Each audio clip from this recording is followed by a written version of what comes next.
이 못된 사람이 이제까지 내 옆에서 바람 놓고 이간질한 거야.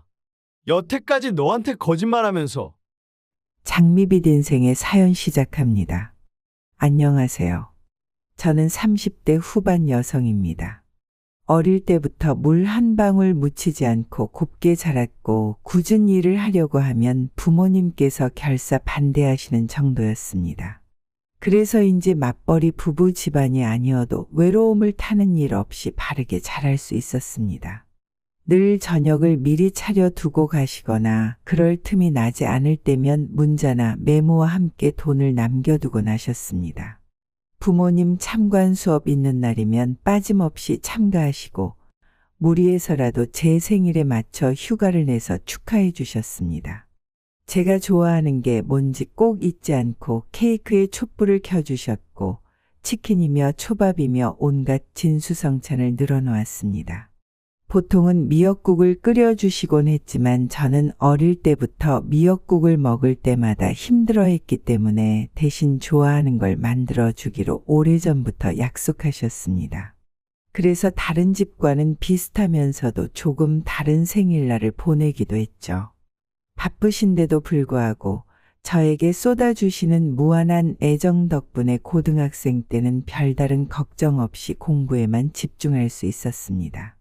대학 때도 다른 학우들은 힘들게 제 손으로 아르바이트를 하고 다닐 때 저는 저를 위해 희생도 마다하지 않는 부모님 덕에 고생하지 않고 평탄하게 다닐 수 있었습니다. 그때 이야기를 하면 부모님이 항상 이렇게 말씀하시는데 우리 딸이 예쁘게 자라주는데 우리가 힘들 게 뭐 있어? 속 썩이는 일도 없었고 매번 좋은 소식만 물어다 주는데 엄마 아빠가 돈 버는 게 힘들겠니? 얘가 행복하면 우리도 행복해. 다른 집 이야기만 들으면 우리 딸도 나쁜 길로 빠지는 거 아닌가? 친구 잘못 사귀어서 우리 딸 마음 다치지는 않을까 노심초사하긴 했는데 그런 일도 없었잖아.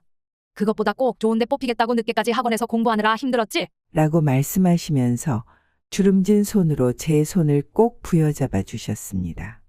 찬찬히 엄마를 다시 보니 늙어가고 있다는 게 부쩍 그날따라 눈에 띄었습니다. 내색은 안 하셨지만 저를 키우시면서 힘든 일도 많으셨을 텐데 저에게 투정을 한 번도 안 하신 게 정말 대단하다고 느꼈습니다. 사회생활을 시작했을 때 부모님이 저를 키우시면서 어떤 기분이었을까 생각해 보니 정말 가슴이 짠했습니다. 저 역시 부모님을 보고 배우면서 좋은 부모가 되어야겠다고 다짐하게 됐습니다.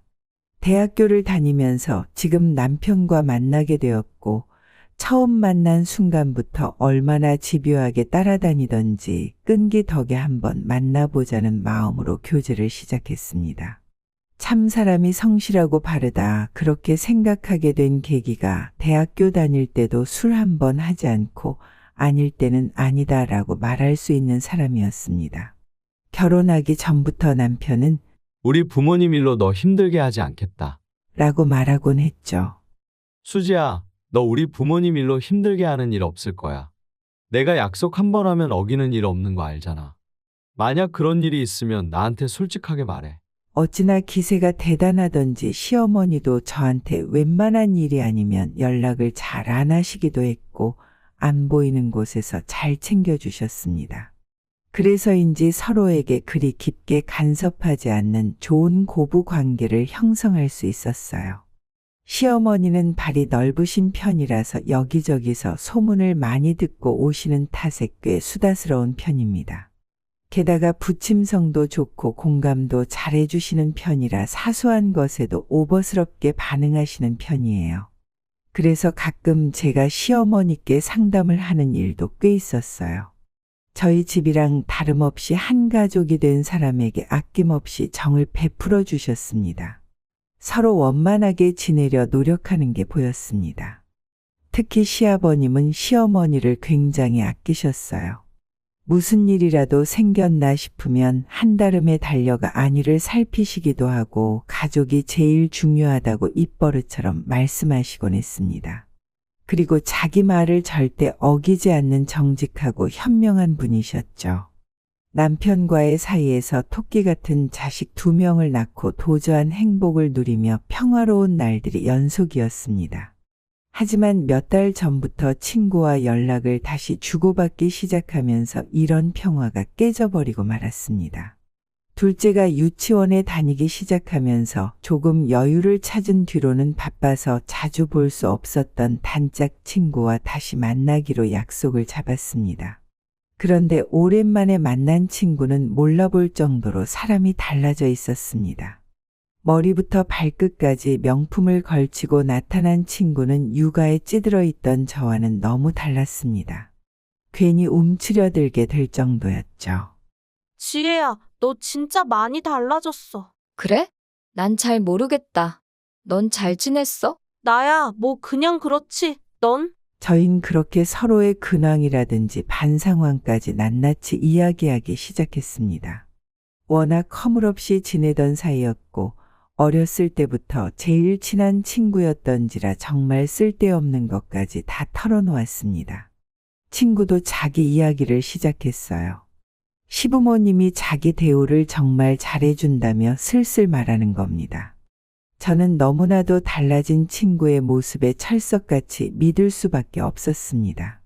이 친구는 홀어머니 밑에서 자랐던 터라 시어머니가 잘해줘도 너무 잘해주신다며 이 샤넬백도 시어머니가 사주신 거야.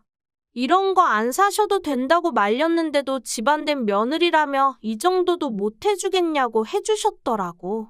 좋은 마음으로 해주시는 건데 거절하는 것도 뭐해서.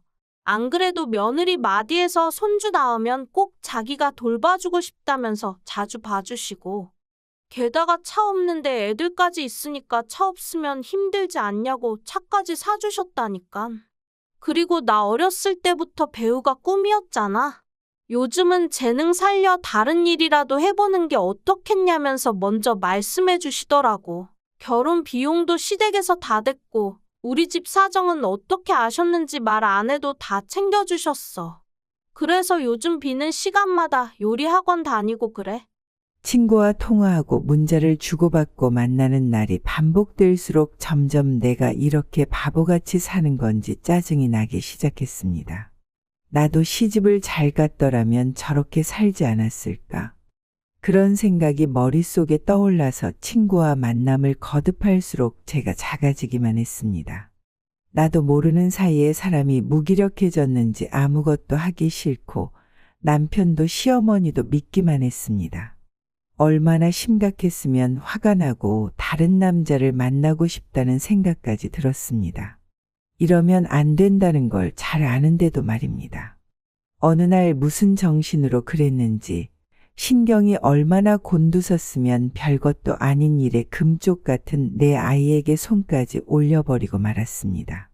식사도 거르고 남편이 아무리 좋게 달래도 퉁명스럽게 대답했습니다. 보다 못해 시어머니께서 직접 찾아와 뭐가 문제냐며 소리쳤습니다.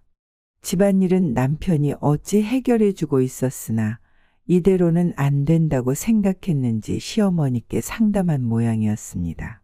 둘 다 기진맥진할 때까지 말싸움을 했는데 남편이 와서 뜯어말린 뒤에야 시어머니께서는 콧방귀를 끼며 집으로 돌아가셨습니다. 남편이 저를 살살 달래가며 왜 그러는지 물어보았는데 그때 남편의 눈빛이 얼마나 차분하던지 저는 할 수 없다는 듯 사정을 털어놓았습니다. 기억나? 결혼할 때 도와준 것 하나 없고 우리 부모님이 잘 봐달라고 폐물까지 보내드린 거 오히려 마음에 안 든다며 무시했잖아. 시댁에 조금밖에 안 되지만 매달 용돈도 드리고 생신 때마다 좋은 것 알아보고 모셔가기도 했잖아. 제사도 도와드리고 또 몸에 좋은 보양식도 드리고. 내 입으로 말하는 것도 그런데 요즘 며느리들 시댁 잘 안 챙기잖아. 근데 시댁에선 며느리가 노예처럼 일하는 게 당연하다고 생각하니까 그게 나한테 얼마나 속상한 건지 알아? 게다가 아무리 시댁이라도 그렇지 우리 애들 교육에도 자꾸 간섭하시는 건 너무한 거 아니야? 자꾸 나한테 뭐라고 하시니까 힘들어. 내 친구 시어머니는 그러던데 시어머니가 차도 사주시고 애들도 봐주신다는데 그래서 내 친구 얼굴이 항상 밝잖아? 원래는 안 밝았거든. 근데 시집 잘 가서 매일 웃고 사는 거야. 남편도 그렇고 시댁에서도 며느리를 많이 아껴서 선물도 많이 준대. 샤넬 명품이며 얼마 전에 만났는데 온몸에 명품을 치장하고 다니더라. 그에 비해서 나는 이게 뭐야? 이렇게 자격지심에 빠진 제 이야기를 듣고 남편은 한참 동안 입을 열지 못했습니다. 남편과는 며칠간 말이 없다가 얼마 후 남편이 진지하게 당신 정신과 상담 다녀보는 건 어떻겠어? 요즘 많이 힘들어하잖아. 고 물었습니다. 그래도 평소 나를 아끼고 다정하게 대해주는 남편이고 진심 어린 눈빛으로 말해주니 설득당해 병원을 다니게 되었습니다. 의사 선생님께서는 확실히 우울증이 시작되었다고 하셨습니다. 남편은 그 소식을 듣고 더 저를 챙겨주었습니다. 퇴근하면 제가 좋아하는 과일과 음식을 사오고 주말엔 함께 나가서 쇼핑을 하자며 백화점에 데려가기도 했고 분위기 좋은 카페에 가서 바람을 쐬기도 했습니다. 하지만 남편의 이런 노력에도 제 현실은 좀처럼 나아지지 않았고 우울증은 호전되지 않았습니다. 이런 일련의 사건들을 시어머님께서 들으시고 지난번처럼 만나서 다투지 않기 위해 남편이 중재하는 입장에서 이야기를 전해주었습니다. 저도 시어머니도 그 편이 낫다고 생각했고 저는 남편이 전해주는 이야기를 찬찬히 듣게 되었습니다. 시어머님께서는 주변 친구 며느리들이 해주는 수준에 맞춰 생각하다 보니 이 정도면 당연한 거 아닌가 싶어 고맙다는 말을 해야 할지 몰랐다고 하셨습니다. 게다가 첫째가 5살 될 때까지 매일 아침마다 저희 집에 들러 오신 시어머니 덕분에 저도 도움을 많이 받았다는 점도 생각해 보니 서로 고마움을 표시하지 않았다는 생각이 들었습니다. 저는 그 이야기를 듣고 할 말이 많았지만 어머니 입장에선 그럴 수도 있겠다는 생각을 했습니다. 어머니가 아이들이 어린이집 다니기 시작했을 때부터 등하원을 도와주셨잖아요. 그리고 우리 둘째 낳고 더 바빠졌을 때는 집에 반찬도 해주셨고요. 저는 그 말을 듣고 괜히 제가 팔랑귀가 되어서 어머니와 남편을 미워한 게 아닌가 또 마음이 흔들렸습니다. 그도 그럴 게 따로 남들만큼 어머님께 목돈을 드린 적도 없고 용돈 정도만 드렸던지라서요. 시어머니께서는 저희 아이들이 예쁘다고 그냥 지원해 주셨을 텐데요. 여보, 나도 솔직히 어머니가 우리 애들을 챙겨주시는 게 얼마나 고마운지 몰라. 어머니 허리 안 좋으신데 우리 집까지 와서 간식이나 밥도 해주시고 그러셔. 물론 내가 어머니께 못했다는 이야기가 아니야. 나는 당신이 어머니에게 더 신경 쓴 줄만 알고 있었지. 여보, 우리가 부족한 게 있으면 같이 채워나가기로 약속했잖아. 일단 희진이를 한번 초대해서 만나보는 게 어떨까 싶어. 우리 3명 둘도 없는 친한 사이였잖아. 당신 혼자 나쁜 감정을 짊어지지 말고 누구 한 사람만 노력해야 하는 게 아니라 다 같이 노력해야 나아질 수 있는 거잖아. 저는 처음에 싫다고 했으나 예전부터 친구가 저희 집에 와보고 싶다고 말하기도 했었고 남편이 혹시라도 위축되는 이야기를 꺼내면 적절히 잘라내겠다고 하기에 한번 믿고 집에 초대하기로 했습니다. 그러나 집에 온 건 친구 혼자였어요. 남편이 최근 일에 치여서 갑작스럽게 못 오게 되었다고 했습니다. 그때는 남편이 퇴근하기 전이었고 애들은 시어머님께서 맡아주시기로 하셔서 집에는 친구와 저밖에 없었어요. 그런데 친구가 갑자기 이런 말을 하는 겁니다. 너 정도면 할 만큼 했어. 이제 좀 더 대접받고 살아야지. 내가 저번에도 말했잖아. 솔직히 남편 새로 찾는 게 낫지 않겠어? 미안한데, 희진아. 나 지금 병원 다니고 있어. 이렇게 챙겨주는 남편을 배신할 마음은 없어. 이야기가 더 이어지려는 찰나 남편이 퇴근해 돌아와서 셋이서 같이 자리에 앉았습니다. 남편은 희진이에게 인사를 했고 우린 친한 사이였던지라 술잔을 주고받으며 분위기를 바꿔냈습니다. 딱 그 순간부터 남편이 제 바람막이가 되어 제 친구가 시댁이나 남편 집안 자랑을 하려고 하면 다른 화제로 돌려버렸습니다. 그런 남편이 얼마나 멋져 보이던지 술자리는 남편의 적절한 중재로 화기애애했습니다. 저희 연애 때 이야기부터 시작해 희진이 남편을 어떻게 만났는지 이야기하기도 하고 부정적인 이야기는 하지 않는 분위기로 흘러갔습니다.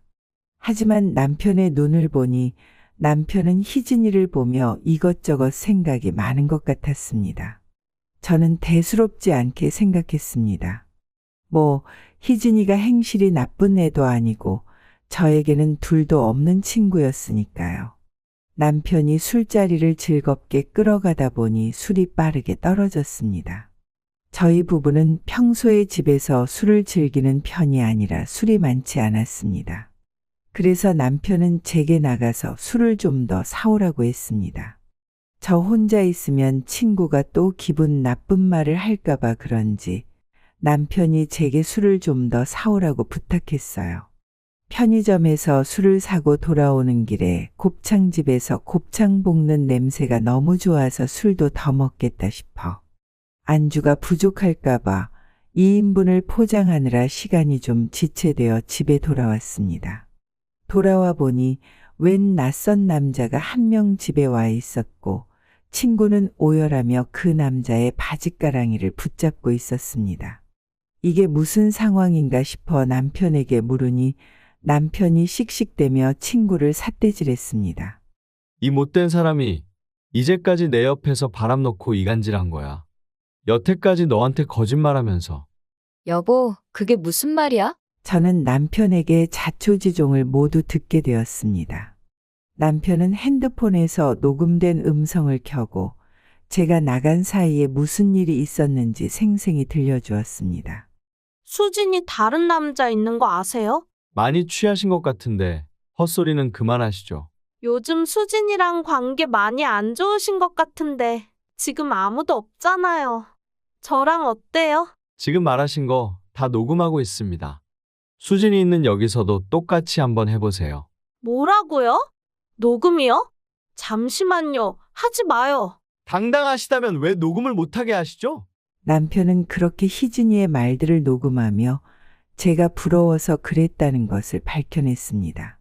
그래서 이제껏 잘 살고 있는 친구 꼬드겨서 시댁 식구와 멀어지게까지 시켰나요? 질투심에? 당신 남편은 당신이 그러고 다니는 걸 알아요? 이런 막대 먹은 여자랑 어떻게 살았는지 모르겠네요. 한번 그쪽 남편을 불러보죠. 아니면 인터넷에 다 까발려서 얼굴도 못 들고 다니게 만들어줄 겁니다.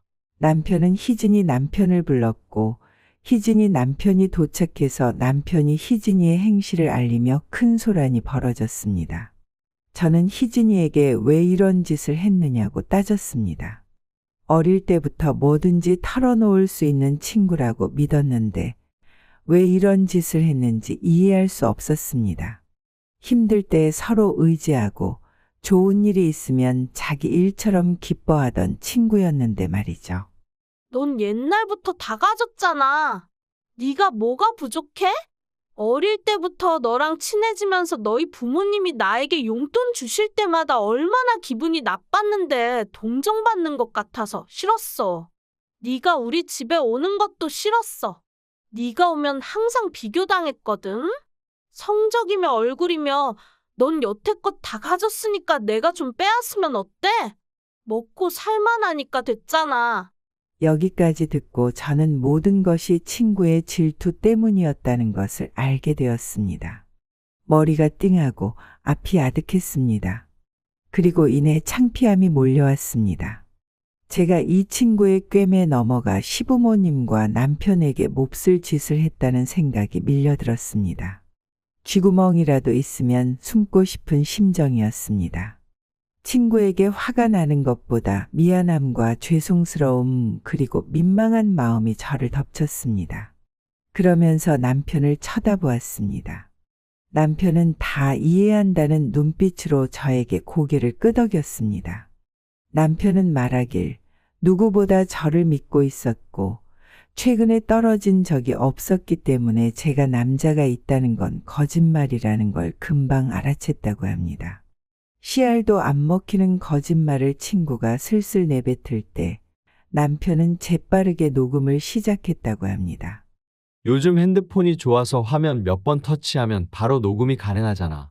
남편은 이야기를 들어보니 제가 왜 우울증에 걸렸는지 알겠다고 했습니다. 이 친구가 이간질을 한 거구나. 희진이 남편에게도 이야기를 들어보니 여태까지 시댁과 남편 자랑은 전부 거짓말이었다고 합니다. 희진이의 시어머니는 그녀에게 명품백을 사준 적이 없고 남편이 뼈 빠지게 벌어온 돈으로 명품을 사입고 사치를 부렸던 거라고 합니다. 카드 할부금이 꽤나 많다고 하더군요. 저는 큰 충격을 받았습니다. 저에게 자랑하던 것이 전부 다 제가 잘 사는 것이 싫어서 한 거짓말이었다니. 저에게 열등감을 심어주려고 했던 것이라니. 그 때문에 제가 얼마나 힘들었는데 고작 하는 짓이 남편 등골을 빨아가며 친구에게 거짓말을 하는 것이었다니요. 중마고나 다름없던 친구의 배신에 저는 그 자리에서 주저앉아 엉엉 울었습니다. 저희의 20년 넘는 우정은 이렇게 끝이 났습니다. 그 후 희진은 뒤늦게 제게 전화를 걸어 미안하다고 했습니다. 자기가 어리석었다며 사과했죠. 친구의 남편은 친구와 이혼 소송 중이라고 했습니다. 친구의 행동에 너무 무섭고 정이 떨어져 함께 살고 싶은 마음이 싹 사라졌다고 하더군요. 하지만 친구는 이혼을 인정할 수 없다며 현재 소송 중이라고 했습니다. 희진아, 우리가 다시 친구가 되진 못해도 나는 너를 미워하지 않을게. 사람을 미워할 순 없잖아. 이 상황에서도 그럴 수 있었다고 생각해. 용서할 테니 잘 살아. 친구는 그 이야기를 듣고 눈물을 삼키며 고맙다고 말해 주었습니다. 저는 아직 상처가 가시지 않아 전화를 끊고 남편의 품에서 울음을 터뜨렸습니다. 정말 20년 넘게 친했던 친구였기에 이제는 누군가를 믿을 수 없을 것만 같은 큰 상처로 남았습니다. 시간이 지나도 쉽게 잊을 수 없을 것 같았습니다. 그렇게 그 친구와의 마지막 통화를 끝으로 저는 그 긴 인연을 정리하게 되었습니다. 며칠 후 시어머님께서 집에 찾아오셨습니다. 어머니께서는 모든 이야기를 들으셨다며 각종 영양제와 제가 좋아하는 과일과 고구마 케이크를 사오셨습니다. 몸을 잘 챙기라고 하시며 제 손을 꼭 잡고 일어나셨습니다. 그리고 평소에 고맙다고 하시며 저는 영문을 몰라 눈을 동그랗게 뜨고 남편을 쳐다보았습니다. 남편이 그냥 받아 라는 눈치로 보내더군요. 그래서 어머니께 감사하다고 말씀드리고 저도 죄송하다고 하며 앞으로는 착한 며느리가 되겠다고 말씀드렸습니다. 어머니가 집으로 돌아가신 후 남편에게 물었습니다. 당신, 이게 어떻게 된 일이야? 사실은 내가 부모님께 당신 이야기를 드렸더니 부모님이 당신 걱정을 정말 많이 하셨어. 당신은 원래 그렇지 않았는데 최근에 이상해졌다면서. 저번에 당신과 어머니가 대판 싸운 날 기억나? 어머니가 화가 나서 집에 돌아가셨지만 뭔가 이상하다 싶으셨는지 아버지가 먼저 이야기를 꺼내셨어. 아버지께서 말씀하시기를 며느리가 그런 아이가 아니니 반드시 무슨 이유가 있을 거다라고 하셨어. 그러면서 무조건 내 아내 편을 들어라라고 하시더라고. 아버지가 그러셨어. 시어머니와 사이는 언제든 회복할 수 있지만 당신과는 자칫하면 정말 남남이 될지도 모른다면서. 아버지가 어머니와 대화를 하며 기분을 풀어주셨고 나에게는 무조건 당신 편을 들라고 하셨어. 그러면서 당신한테 선물도 하고 맛있는 것도 먹으라고 200만 원을 주셨어. 그 말을 듣고 저는 갑자기 울컥해 죄송한 마음이 들어 시어머니께 바로 전화를 드렸습니다. 시어머니께서는 애들 교육에 간섭한 것도 미안하다 하시며 앞으로는 서로 챙기며 잘 살자고 말씀하셨고 저는 눈물이 왈칵 나왔습니다. 저의 어리석음에도 불구하고 저를 이렇게 챙겨주는 시댁과 남편 덕분에 위기를 넘길 수 있었습니다. 무엇보다도 지혜로우신 시아버지 덕분이었죠.